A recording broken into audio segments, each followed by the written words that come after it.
विश्व पटल पर जैन धर्म की प्रभावना करने वाली ममता की साक्षात प्रतिरूप परम पूज्य गुरु माँ आर्य का रत्न 105 श्री सृष्टि भूषण माता जी के आशीर्वाद से सिद्ध क्षेत्र, अतिशय क्षेत्र एवं महानगरों में सेवा के पुनीत कार्य भी किए जा रहे हैं।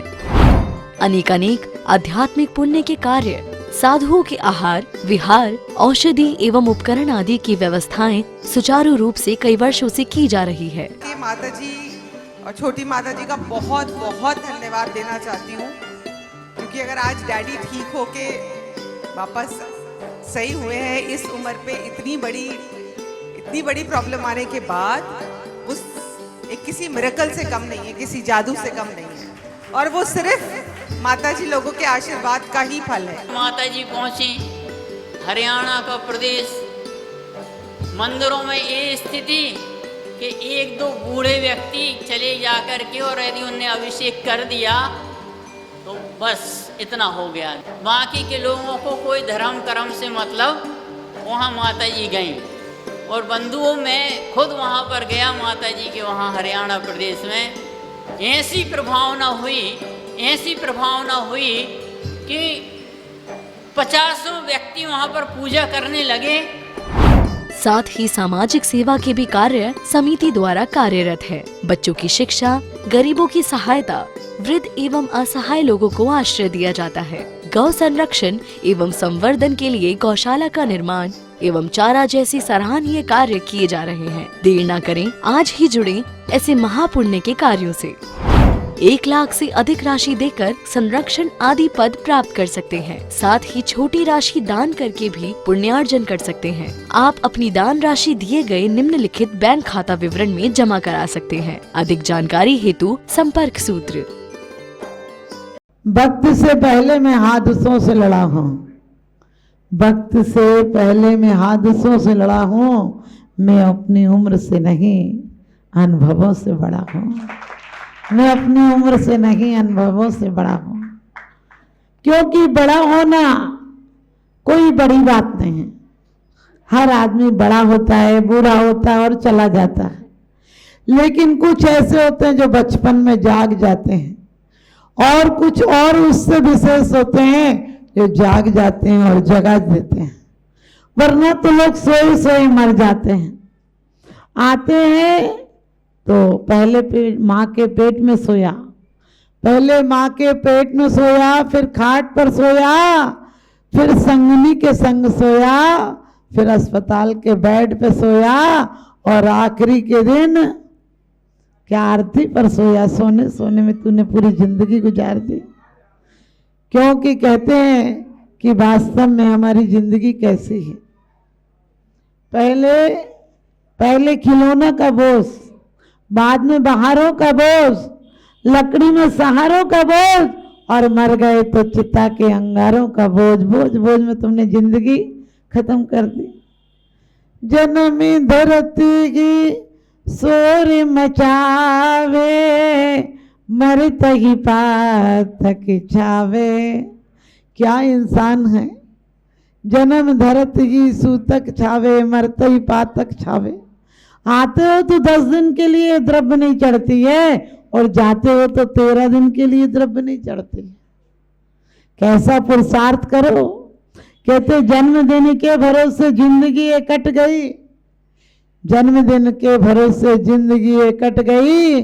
मैंने सोचा कुछ मिलेगा, ये भिखारियों में बट गई, ये भिखारियों में बट गई। वास्तव में हम भगवान से क्या कहते हैं, भगवान जब तक मुझे निर्वाण की प्राप्ति नहीं होती है तब तक बस एक ही वरदान देना कि मेरा दिल तुम्हारे चरणों में रहे और तुम्हारे चरण मेरे दिल में रहे। और इतना ही नहीं कि दिल, बहुत अच्छी बात इर्यापद भक्ति में कहिए कि जब तक मेरे जन्म जन्म का यदि कोई पुण्य संचय हुआ हो, एक जन्म का नहीं, इस जन्म ने मैंने पुण्य क्या किया। कुछ करते भी हैं तो वो पुण्य नहीं है, पुण्य का दिखावा है। वो टॉफी की गोलियां हैं जो कि देखने में बहुत अच्छी लगती हैं और अंदर जाकर ज्यादा ताकत नहीं देते हैं। जो लगता है में बहुत हमारे सहारे हैं, वो सहारे कैसे हैं, मछली के कांटे में आटा लगा है, मछली जाती है तो है, आटे को खाने को लग जाता है कांटा। हमारी जिंदगी भी ऐसी है, मछली को जिंदगी भर पानी में पता नहीं चलता है कि पानी उसका जीवन था, पानी अनमोल था, सौभाग्य से मिला था, आनंद था। लेकिन जिस दिन कोई मछुआरा कांटे में आटे के चक्कर में फांस कर तड़पती रेत में छोड़ देता है, तब पछताती है कि वहां जिंदगी थी या मौत है, वहां आनंद था या दुख है। तब पछताती कितनी बड़ी भूल हो गई, आटे के चक्कर में मैंने कांटे को स्वीकार कर लिया। आचार्य भी यही कहते हैं कि भोग बुरे भव रोग बढ़ावे, बैरी हैं जग जी के, बेरस होए विपाक समय अति सेवत लागे नीके। और क्या कहे, वज्र अगन विश्व विषधर से ए जी के दुखदाई, और धर्म रतन के चोर चपलयती दुर्गत पंथ सहाय। क्या कहते हैं, ये विष अग्नि और तलवार आदि तो एक जन्म में मारते हैं, ये विषय भोग की चिकनाहट तो हर जगह में, हर जन्म में हम फिसल ही जाते हैं, हर जन्म में हमसे दुर्घटनाएं हो जाते हैं। बड़े शौक से मैंने हवा के शौक से खोली थी खिड़कियां, मैंने हवा के शौक से खोली थी खिड़कियां, सारी गली का गंध मेरे घर में आ गया, सारी गली का गंध मेरे घर में आ गया। कितने शौक से परिवार को बसाया था, चुन चुन माटी महल बनाया, लोग कहें घर मेरा, ना घर मेरा ना घर तेरा, चिड़िया रैन बसेरा। इस उपदेश में पूज्यपाद स्वामी भी कहते हैं, पपु ग्रहम धनम दारा पुत्र मित्राणी शत्रुवा सर्वथानी स्वभावानी मूढ़ा स्वानी प्रपद्यते। आप समझ लेना तुम बुद्धू हो या बुद्ध हो। उनने कह दिया बुद्धू अपने आप को समझता है, हम लोगों का वही हाल है। लोग कहते भक्त नहीं भगवान बनेंगे। मैंने कहा जिस बिन नहीं जिनी राज सीज, दूर लो जग कीच में, एक घड़ी मत बिसरो करो जब, आयु जम मुख बीच में। एक घड़ी मत भूल जाना, एक क्षण भी। मैं ये नहीं कहती हूँ कि तुम हाथ में हाथ रख लो, मैं ये नहीं कहती तुम व्यापार छोड़ दो, मैं ये नहीं कहती तुम परिवार छोड़ दो, मैं ये नहीं कहती तुम व्यवहार छोड़ दो, लेकिन मैं कहती हूँ अपना ख्याल मत छोड़ देना। हम आए थे कुछ दिन के लिए, क्योंकि दुनिया बड़ी होती है। लोग कहते हैं समय बह रहा है, समय बह रहा है, सुनता नहीं। लेकिन मैं कहती हूँ समय बह रहा जरूर है, लेकिन समय अंधा नहीं है, समय अंधा नहीं है, अजीब का सौदागर है, अजीब का सौदागर है। जवानी दिखाकर बचपन छीन लेता है, जवानी दिखाकर बचपन छीन लेता है, और स्वर्ग दिखाकर ये जीवन ही छीन लेता है, स्वर्ग दिखाकर ये जीवन ही छीन लेता है। हम लोग हमेशा कहते हैं स्वर्ग जाएंगे, अरे क्या करोगी स्वर्ग जाकर? रिजर्वेशन का टिकट हो तो आराम से सो जाते हो, चोर माल ले जाएगा, और बिना रिजर्वेशन के हो, समझ गए, तो क्या सामान को संभाल के रखते हो? तकलीफें आए घबराना मत, अरे दे मत कहना परमात्मा तकलीफों को दूर कर देना, वरना कहना तकलीफों से तू क्या बिगाड़ लेगा। कर्म सिद्धांत जैन शासन का कर्म सिद्धांत मेरे पास है, मैं जानता हूं कि जो किए हैं वही मिले हैं। आगे कुछ गलत काम नहीं करूंगा, कोई क्रियाएं गलत नहीं करूंगा।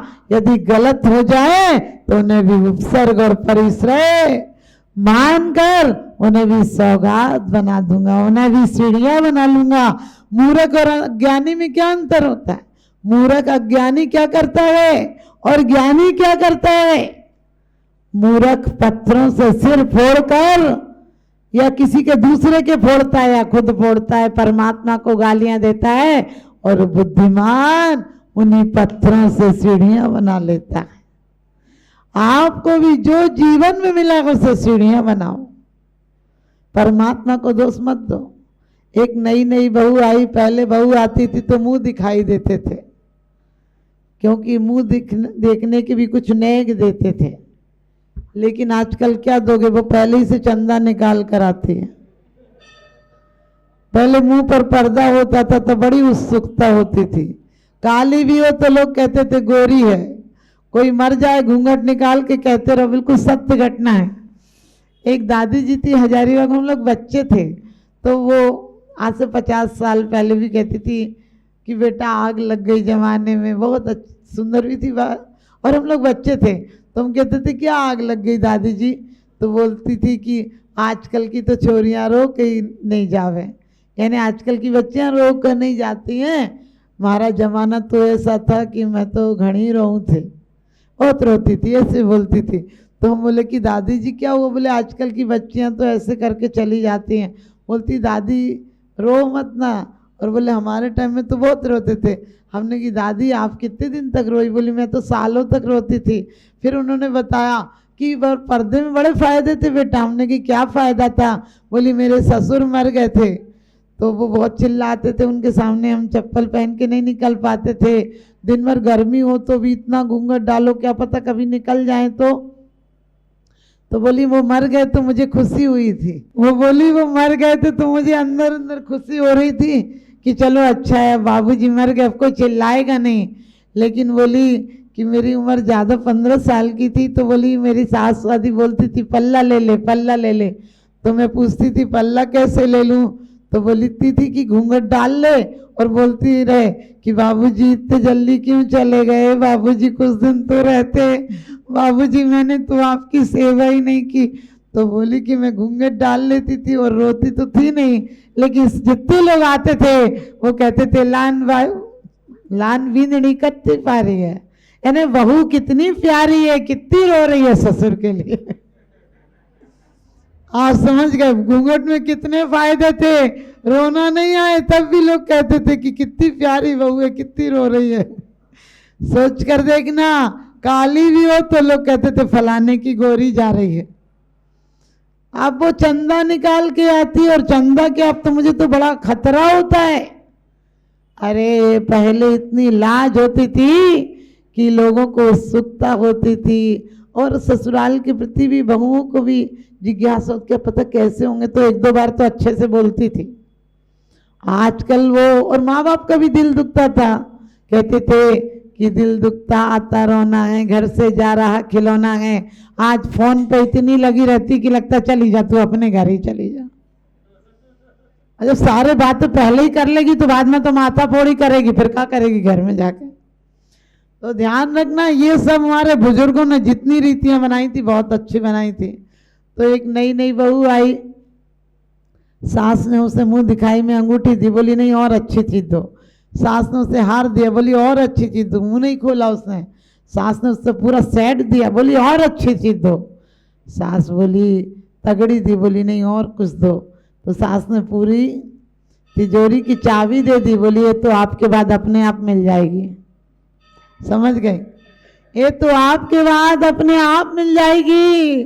सास ने अपने बेटे को बुलाया, बोली मेरे जिगर का टुकड़ा है, आँखों का तारा है, मेरी जीवन की तमन्ना है, सब कुछ मेरे बेटा है, और ले मैं अपने बेटे का हाथ तेरे हाथ में देती हूँ।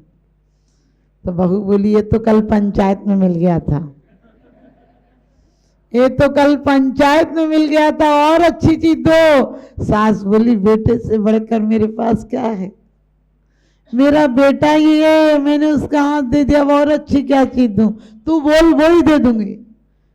तो बहू बोली कल से आई हूं, तुम्हारे घर में बड़ा रुतबा है, सब लोग कह रहे सास से पूछ के काम करना, सास से पूछ कर काम करना, तो मैं कहती हूँ मुझे सास बना दो। आप समझ गए, मुझे आप अपनी पदवी दे दो। सास ने कहा बेटा ये पदवी देने की नहीं होती है, ये पदवी के लिए समर्पण करना होता है, संघर्ष करना पड़ता है, धैर्य रखना पड़ता है। कहीं जाकर 2-4 साल बाद वो सौभाग्य का दिन आएगा जब तू गर्भ धारण करेगी, हजारों मुसीबतों से निकलकर जी मचलाएगा, उल्टियां होंगी, भूख नहीं लगेगी, दर्द होगा, और तब कहीं जाकर तू माँ बनेगी।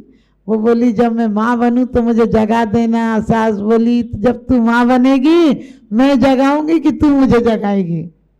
समझ गई? जब तू माँ बनेगी तो तू मुझे जगाएगी, और उसके बाद भी बरसों इंतजार करेगी, नहलाएगी, धुलाएगी, पढ़ाएगी, कपड़े धोगी, खाना बनाएगी, लंच तैयार करेगी, और उसे होमवर्क कराएगी, रातों जागेगी उसकी चिंता में, और फिर जोड़ जोड़ कर रखेगी। तब कहीं जाकर 25-26 साल बाद वो समय आएगा जो तू सास बन पाएगी, और वो भी पता नहीं कि अच्छी सास बनेगी या नहीं, तेरी बहू तुझे सास मानेगी या नहीं मानेगी। विश्व पटल पर जैन धर्म की प्रभावना करने वाली ममता की साक्षात प्रतिरूप परम पूज्य गुरु माँ आर्यका रत्न 105 श्री सृष्टि भूषण माता जी के आशीर्वाद से सिद्धि क्षेत्र, अतिशय क्षेत्र एवं महानगरों में सेवा के पुनीत कार्य भी किए जा रहे हैं। अनेक आध्यात्मिक पुण्य के कार्य, साधुओं के आहार, विहार, औषधि एवं उपकरण आदि की व्यवस्थाएं सुचारू रूप से कई वर्षों से की जा रही है। माता जी और छोटी माता जी का बहुत बहुत धन्यवाद देना चाहती हूँ, क्योंकि अगर आज डैडी ठीक होके वापस सही हुए हैं इस उम्र पे, इतनी बड़ी प्रॉब्लम आने के बाद, उस एक किसी मिरेकल से कम नहीं है, किसी जादू से कम नहीं है, और वो सिर्फ माता जी लोगों के आशीर्वाद का ही फल है। माता जी पहुंची हरियाणा का प्रदेश, मंदिरों में ये स्थिति कि 1-2 बूढ़े व्यक्ति चले जाकर के, और यदि उनने अभिषेक कर दिया तो बस इतना हो गया। बाकी के लोगों को कोई धर्म कर्म से मतलब, वहाँ माता जी गई, और बंधुओं में खुद वहाँ पर गया माता जी के वहाँ हरियाणा प्रदेश में। ऐसी प्रभावना हुई कि 50 व्यक्ति वहाँ पर पूजा करने लगे। साथ ही सामाजिक सेवा के भी कार्य समिति द्वारा कार्यरत है। बच्चों की शिक्षा, गरीबों की सहायता, वृद्ध एवं असहाय लोगों को आश्रय दिया जाता है। गौ संरक्षण एवं संवर्धन के लिए गौशाला का निर्माण एवं चारा जैसी सराहनीय कार्य किए जा रहे हैं। देर न करें, आज ही जुड़ें ऐसे महापुण्य के कार्यों से। 1 लाख से अधिक राशि देकर संरक्षण आदि पद प्राप्त कर सकते हैं। साथ ही छोटी राशि दान करके भी पुण्यार्जन कर सकते हैं। आप अपनी दान राशि दिए गए निम्नलिखित बैंक खाता विवरण में जमा करा सकते हैं। अधिक जानकारी हेतु संपर्क सूत्र